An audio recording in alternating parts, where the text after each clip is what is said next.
What's up, YouTube? I'm Z, and this channel shows you the world through my lens. We're checking out some more Polo G. We got A King's Nightmare.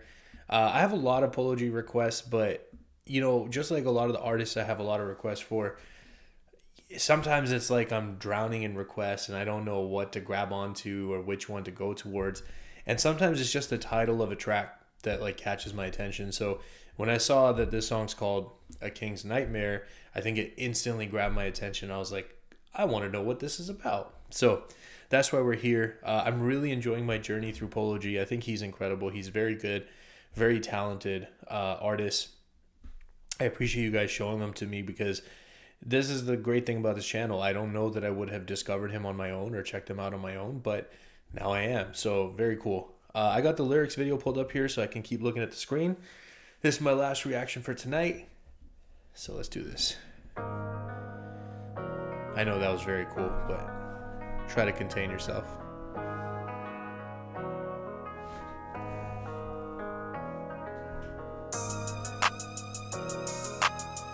Ooh.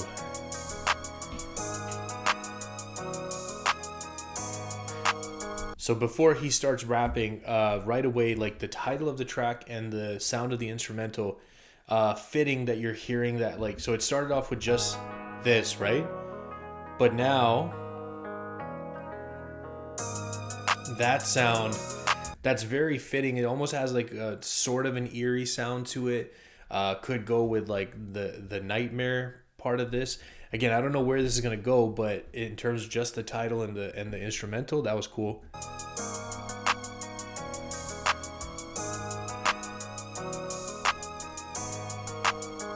Spit verses, I'm desperate, I need a matching in the coupe. You done signed over your life and now you slaving in the booth. Now we hang ourselves with chains, they used to make us rock a noose. Shorty's hopping off the porch, cause it ain't shit else to do.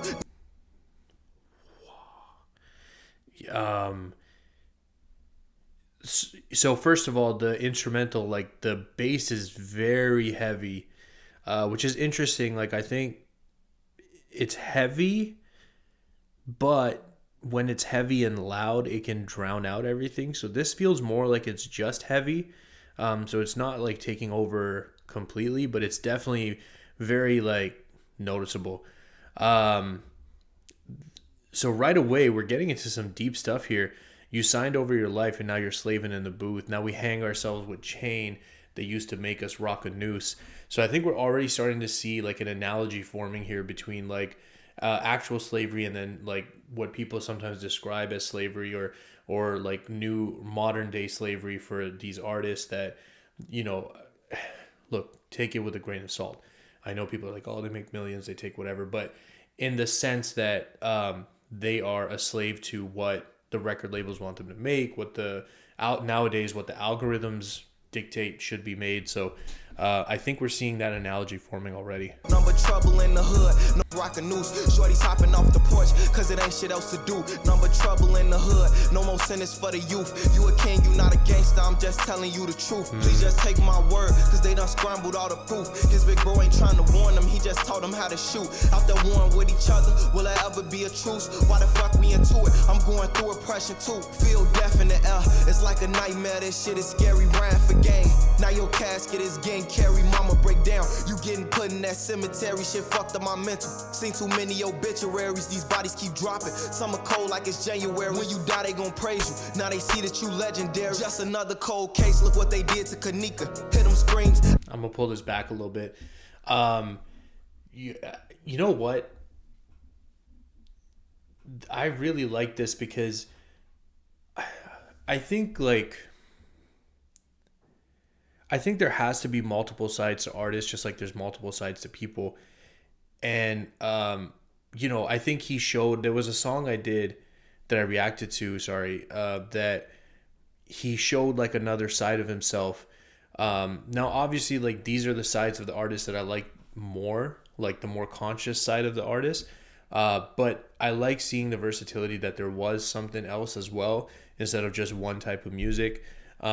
But he's really good at this. So when he does this type of music, it's like, it's top notch. And I mean, just the visuals that you're getting here, like the feel death in the air, like it's a nightmare.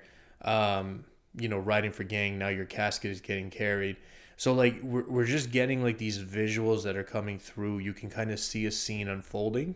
Obituaries, these bodies keep dropping. Summer cold like it's January. When you die, they gon' praise you. Now they see that you legendary. Just another cold case. Look what they did to Kanika. Hit them screams. After that chopper sing like Aretha. Homicide puddles. I got blood stains on my sneakers. Out here playing life or death. Trying to run from the reaper. Shit been fucked up at the crib. Lashing out on the teacher. Grandma taking me to church. I fell asleep on that preacher. Change clothes, hit the block. Hard headed and eager. We just trying to stay afloat. But this shit getting deeper. I'm just trying to talk to you and tell my life through these speakers. Interesting. I'm gonna say something. I'm gonna pull it back so that I can say it properly. You getting put in that cemetery, shit fucked up my mental. Seen too many. Yeah. So this is a little thing, but notice how in this part you don't hear any breathing between lines. Now in like when you're doing like your edits and the sound engineers are touching the songs and they're mixing it, like they're getting ready to mix it down, they're going to hide those because you have to breathe. It's impossible for us not to breathe.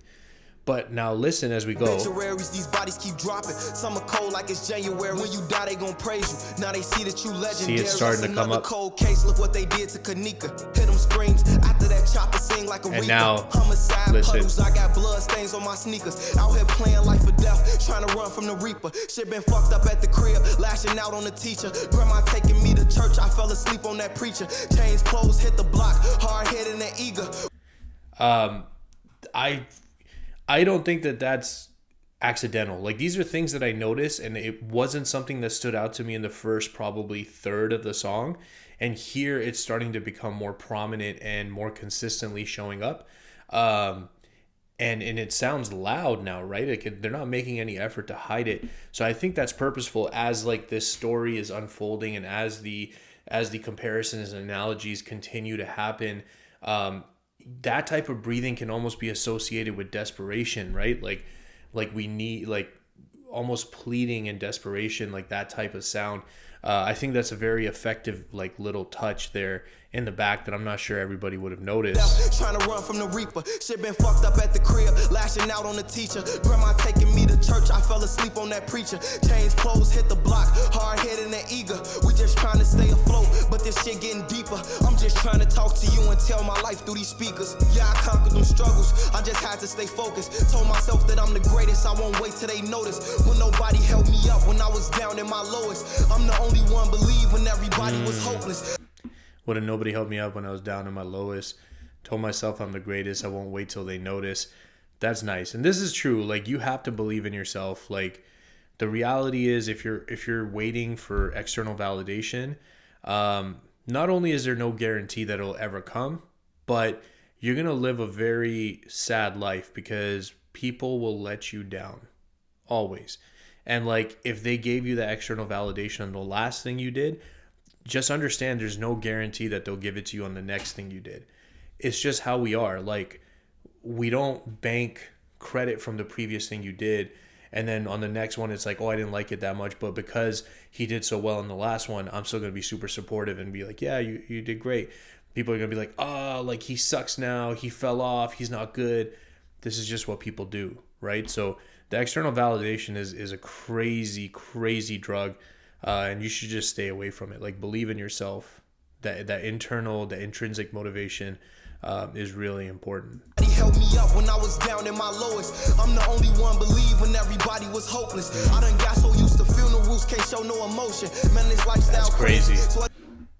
So used to funerals, can't show no emotion. That's crazy. I done got so used to funerals, can't show no emotion. Man, this lifestyle crazy, so this shit get atrocious. Like 1 minute on that block, you just laughing and joking. Now your man shot up on that ground, gasping and choking. In them streets deep, we was mobbing. Went from innocent to goblins. Had to take, we started robbing. Catching white folks while they jogging. Battle skies, we hate the rain. Bullet wounds, steady throbbing. Fiends looking like zombies. Half dead, they just nodding. That peer pressure coming at you, and it's too hard to die. Got dreams to make the league, late night plans might sabotage. My homie made the news, he supposed to be on ESPN. Came and left the same day, RIP to the twins. Doctor said he can make it, but his chances was thin. My homie just came home, did 3 in the pen. Back in them streets few weeks later, now he locked up again. I wonder one day will we wake up, is this cycle gon' end? I wonder one day will we wake up, is the cycle gon' end? Beautiful. Beautiful. Wow. Let's pull it back. Came and left the same day. RIP to the twins. Doctor said he can. So, just the visuals, like, when I say visuals, I mean, like, he's telling a story. And when a storyteller is good at telling a story, you can see what they're talking about. Like, if you've read a really good book, you know, and everyone is subjective. Like, everyone has their own taste and whatnot. But, like, Harry Potter, for example, the first time I went to watch the Harry Potter movie, I felt like I had already seen it. Like, there was scenes of it where you get that deja vu feeling, and it's like, oh, I've seen this before. I've been here before. I felt like that so many times because when the way the books were written, like you saw a movie in your head. And this is one of those things, like some of the stuff that's being said here, you know, 1 minute on that block, you're just laughing and joking. Now your man's shot up on the ground, gasping and choking. Great multi-syllable rhyme scheme here, but this is a very like serious thing and I'm sure relatable to so many people. But the visuals that are created 1 minute on that block, you're just laughing and joking. This is something all of us can relate to, right? And then the next minute, you're in this situation, like it's crazy. And then in this part, like battle scars, we hate the rain, bullet wound steady throbbing. So this is something a lot of people talk about, right? Like with the rain, like you feel like my knee acts up a little bit when there's rain. I think that again, using things that everybody can relate to, like somebody who's not from the hood, somebody who's not from this lifestyle, but when there's moments in here that are relatable to everyone, that person can actually be brought into this life through this music a lot easier. Like we can appreciate it without having to have lived it. Very cool. That was awesome. Great recommendation. If you guys are still here, I appreciate you spending your time with me. I hope you have an awesome day, and I'll see you next time.